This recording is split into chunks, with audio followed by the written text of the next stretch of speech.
Dissolution topic है हमारा और इस टॉपिक को हम शॉर्ट में कवर करेंगे। डिसॉल्यूशन का मतलब होता है टर्मिनेट करना या फिर क्लोज करना। अब किसको टर्मिनेट करने या फिर क्लोज करने की बात हम करते हैं? एक तो हम पार्टनरशिप को टर्मिनेट करने की बात करते हैं, दूसरा फर्म को टर्मिनेट करने की बात करते हैं, है ना। पार्टनरशिप को बंद करने की, क्लोज करने की, या फिर फर्म को बंद करने की बात करते हैं। अगर मान लीजिए ये 4 पार्टनर्स हैं और चारों मिलकर के साथ में एक फर्म को रन करते हैं, तो ये चारों के बीच में पार्टनरशिप हो गई, ठीक है। एग्रीमेंट हो गया कि अगर फ्यूचर में कोई प्रॉफिट होगा तो हम एक रेशियो में डिस्ट्रीब्यूट कर लेंगे।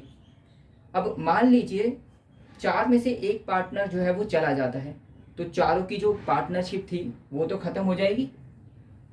अब बाकी के 3 क्या करते हैं, साथ में मिलकर के फर्म को रन करते हैं, लेकिन यहाँ पार्टनरशिप जो 4 के बीच में चल रही थी वो तो खत्म हो जाती है ना, और इसी को कहा जाता है डिसॉल्यूशन ऑफ पार्टनरशिप, है ना। इसमें जो पार्टनर्स हैं उनके बीच में जो रिलेशनशिप है वो खत्म हो जाता है, लेकिन फर्म जो है वो आगे कंटिन्यू चलती रहती है। डिसॉल्यूशन ऑफ फर्म में क्या होता है कि 4 पार्टनर से 4 मिलकर के फर्म को चला रहे थे, अब ये आगे कंटिन्यू नहीं करना चाहते, तो इनके बीच में पार्टनरशिप जो थी वो क्या हो गई, खत्म हो गई, है ना। अब पार्टनरशिप खत्म हो गई चारों के बीच में, आगे कोई है भी नहीं जो क्या कर सके, पार्टनरशिप में वर्क कर सके या आगे काम कर सके और जो फर्म है उसको आगे कंटिन्यू कर सके। तो इस केस में क्या होता है, फिर फर्म भी क्या हो जाती है, क्लोज हो जाती है।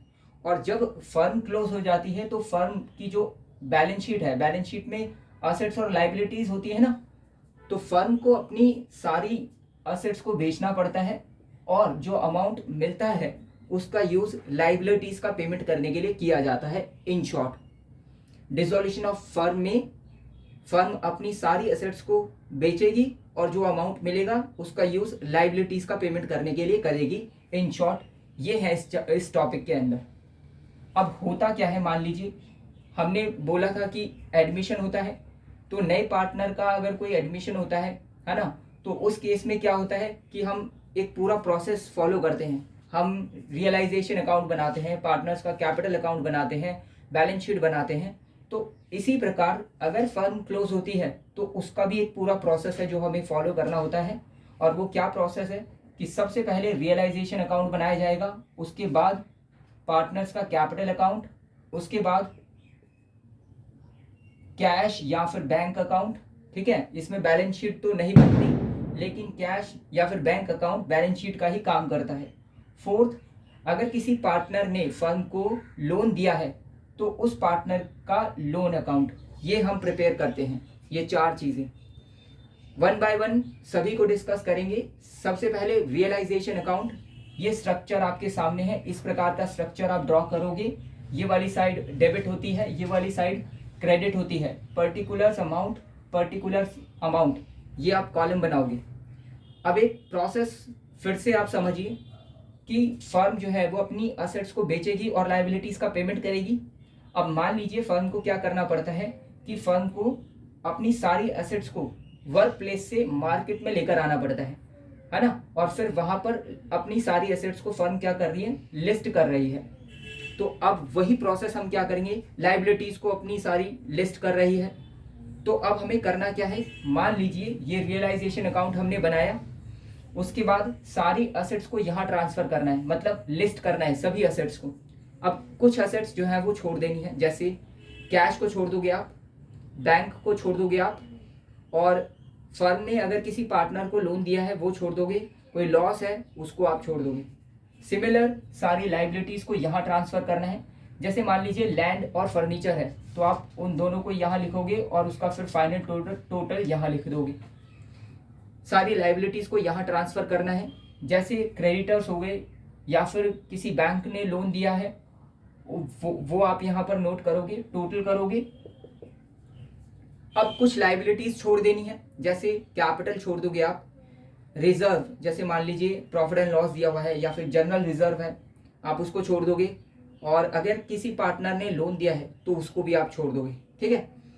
नेक्स्ट, तो सबसे पहले क्या किया है, सारी असेट्स को ट्रांसफर करना है, उसके बाद सारी लाइबिलिटीज को ट्रांसफर करना है क्रेडिट साइड में। नेक्स्ट, ये जो असेट्स हैं, अब इनको बेचा जाएगा, है ना। मान लीजिए लैंड है, उससे कोई अमाउंट मिला, फर्नीचर से कुछ अमाउंट मिला, इस तरह से सारी एसेट्स जो भी हैं उनको बेचा जाएगा और जो भी फाइनल अमाउंट होगा उसको यहाँ पर क्या करना है, रिकॉर्ड करना है। सिमिलर केस में जो लाइबिलिटीज है उनका पेमेंट होगा तो उसको यहाँ रिकॉर्ड रखना है।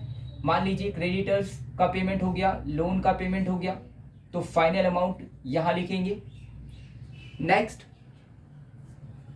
ये थर्ड पॉइंट हो गया, ये फोर्थ पॉइंट हो गया। अब ये जो असेट्स थी, मान लीजिए इनमें से कोई एक असेट जो है ना वो पार्टनर कहता है मुझे दे दो, वैसे भी आप मार्केट में बेचने वाले हो, मैं इसका पेमेंट कर दूंगा। तो इस तरह से अगर किसी पार्टनर ने असेट को टेकन ओवर कर लिया तो आप उसे यहाँ रिकॉर्ड करोगे इस तरह से, partners capital account. Similar case में किसी लाइबिलिटी को अगर पार्टनर ने टेकन ओवर किया है तो आप पार्टनर्स कैपिटल अकाउंट और फिर यहाँ पर उसको रिकॉर्ड करोगे liability taken over.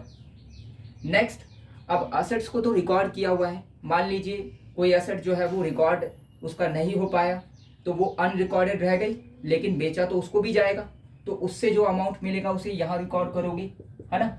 By bank account unrecorded asset. Similar case में कोई अनरिकॉर्डेड लाइबिलिटी अगर रह गई है तो उसका पेमेंट होगा तो उसे यहाँ शो करना है to bank account unrecorded liability. अब हमने बोला कि फर्म को अपनी सारी असेट्स वर्क प्लेस से मार्केट में लेकर आनी पड़ेगी, तो इसमें कुछ एक्सपेंस हो सकते हैं आपके, हो जाएंगे realisation expenses to bank account, आप यहाँ पर वो अमाउंट नोट कर लोगे। उसके बाद क्या करना है, तो कितने पॉइंट हो गए, fourth, fifth, sixth, next seventh, eighth, ninth, ठीक है, 9 पॉइंट्स हो गए। उसके बाद क्या करना है, टोटल करना है, ठीक है, इसका टोटल करोगे, इसका टोटल करोगे। अगर ये टोटल ज्यादा है ये कम है, मतलब पॉजिटिव साइड ज्यादा है नेगेटिव साइड कम है, तो जो भी सरप्लस यानी कि पॉजिटिव है वो सारा का सारा प्रॉफिट है और प्रॉफिट को क्या करना है, जो पार्टनर्स हैं उनमें डिस्ट्रीब्यूट कर देना है उनके रेशो में। मान लीजिए ये टोटल ज्यादा है ये कम है, मतलब नेगेटिव साइड ज्यादा है पॉजिटिव साइड कम है, तो नेगेटिव बैलेंस मतलब लॉस हो गया, और लॉस को क्या करना है, जो पार्टनर्स हैं उनमें डिस्ट्रीब्यूट कर देना है उनके रेशो में। तो रियलाइजेशन अकाउंट में ये करना है। नेक्स्ट, पार्टनर्स का कैपिटल अकाउंट बनाएंगे